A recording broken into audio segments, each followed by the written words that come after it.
2024 में मोदी जी बनाम विपक्ष की फैसलाकुन जंग में किसकी होगी फतह? क्या मोदी सरकार की होगी हैट्रिक या विपक्ष बनाएगा भारत सरकार? अब तक एनडीए के खिलाफ कहां तक पहुंचा है विपक्षी गठबंधन इंडिया का कारवां? आइए खोलते हैं सियासत के इन्हीं तमाम पत्तों के राज, लेकिन उससे पहले अभी सब्सक्राइब करें और बने रहे मेरे साथ भारत हक यूट्यूब चैनल पर। यूट्यूब पर सब्सक्राइब करें भारत हक। लोकसभा चुनाव 2024 में बीजेपी को हराने के मकसद से बने विपक्षी गठबंधन इंडिया की तीसरी बैठक मुंबई में हुई। 31 अगस्त और 1 सितंबर को हुई इस बैठक में इंडियन नेशनल डेवलपमेंट अलायंस यानी इंडिया के चुनाव लड़ने के लिए जुड़ेगा भारत, जीतेगा भारत थीम तय की गई है। आज की मीटिंग में कोऑर्डिनेशन कमेटी का ऐलान हुआ है, जिसमें 14 सदस्य होंगे। गठबंधन के लोगों और कन्वीनर का ऐलान अगली मीटिंग में किया जाएगा, जबकि सीट शेयरिंग पर फैसला 30 सितंबर तक लिया जाना बाकी है।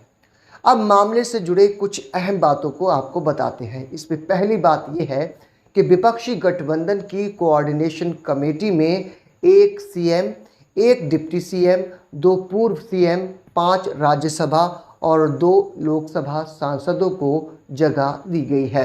इसके अलावा लेफ्ट से 2 नेताओं को कमेटी में शामिल किया गया है। नंबर 2 पॉइंट, कमेटी में झारखंड के सीएम हेमंत सोरेन झारखंड मुक्ति मोर्चा से, बिहार के deputy CM Tejashwi Yadav RJD से, जम्मू कश्मीर से 2 पूर्व मुख्यमंत्री उमर अब्दुल्ला को नेशनल कॉन्फ्रेंस और महबूबा मुफ्ती को पीपल्स डेमोक्रेटिक पार्टी से शामिल किया गया है। जबकि 5 राज्यसभा सांसदों में कांग्रेस से केसी वेणुगोपाल, शिवसेना यूबीटी यानी उद्धव ग्रुप से संजय रावत, शरद पवार एनसीपी से, राघव चड्ढा आम आदमी पार्टी और जावेद अली खान को समाजवादी पार्टी से शामिल किया गया है। लोकसभा के सांसद लल्लन सिंह जनता दल यूनाइटेड के, अभिषेक बनर्जी तृणमूल कांग्रेस, इन दोनों के नाम भी शामिल हैं। इसमें डी राजा को सीपीआई की तरफ से शामिल किया गया है। डी राजा फिलहाल ना तो राज्यसभा सांसद हैं और ना ही लोकसभा के सदस्य हैं। वहीं सीपीआई-एम मार्क्सिस्ट से एक सदस्य को शामिल किया गया है, जिसके नाम का खुलासा अभी तक नहीं किया गया। इसी के साथ जो इस गठबंधन से जुड़े मामलात हैं, उनमें चौथा पॉइंट आपको बताते हैं, वो ये है कि विपक्षी गठबंधन की तीसरी बैठक में रेजोल्यूशन भी पास हुआ है और इस रेजोल्यूशन में तमाम दलों ने कहा है कि हम इंडिया के सदस्य लोकसभा चुनाव जहां तक संभव हो मिलकर लड़ने का संकल्प लेते हैं। वहीं राज्यों में सीट बंटवारे की व्यवस्था तुरंत शुरू होगी और लेन देन की भावना के साथ इस पूरे मामले को जल्द ही मुकम्मल कर लिया जाएगा। 5वीं बात इसमें अहम ये है कि मुंबई में तीसरी बैठक के दूसरे दिन यानी 1 सितंबर को 3:30 बजे प्रेस कॉन्फ्रेंस हुई। इसमें शिवसेना यूबीटी के उद्धव ठाकरे ने कहा कि देश भर में हम गठबंधन की रैलियां करेंगे, आने वाले चुनाव में तानाशाही जुमलेबाजों के खिलाफ लड़ेंगे, हमारी एकता से विरोधियों में अभी से घबराहट है। वहीं कांग्रेस अध्यक्ष मल्लिकार्जुन खड़गे ने कहा कि इंडिया यानी INDIA का जीतना ज़रूरी है। इंडिया को जिताने के लिए ही हम सब एक मंच पर बैठे हैं।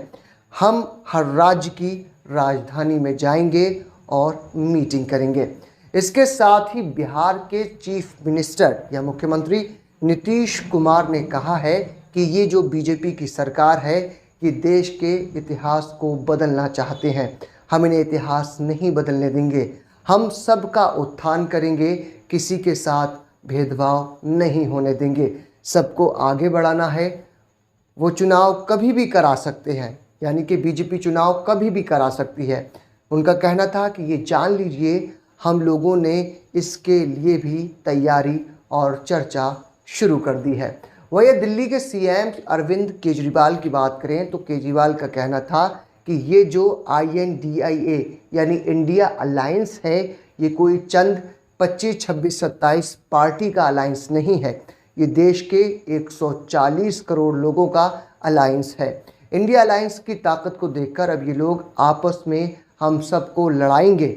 और मैं जिम्मेदारी से कह रहा हूँ, ये CM केजरीवाल कह रहे हैं कि मैं जिम्मेदारी से कह रहा हूँ कि हमारे यहाँ बहुत अच्छा चल रहा है, यहाँ कोई किसी पद के लिए नहीं आया। वहीं बैठक के दौरान पश्चिम बंगाल की मुख्यमंत्री ममता बनर्जी ने नेताओं से कहा कि इस गठबंधन यानी जो हमारा इंडिया गठबंधन है, इस गठबंधन को 2 अक्टूबर तक अपना घोषणा पत्र जारी करना चाहिए। वहीं कांग्रेस अध्यक्ष खड़गे ने सभी से राष्ट्रीय स्तर पर भाजपा का मुकाबला करने के लिए एक साझा एजेंडा तैयार करने को कहा है।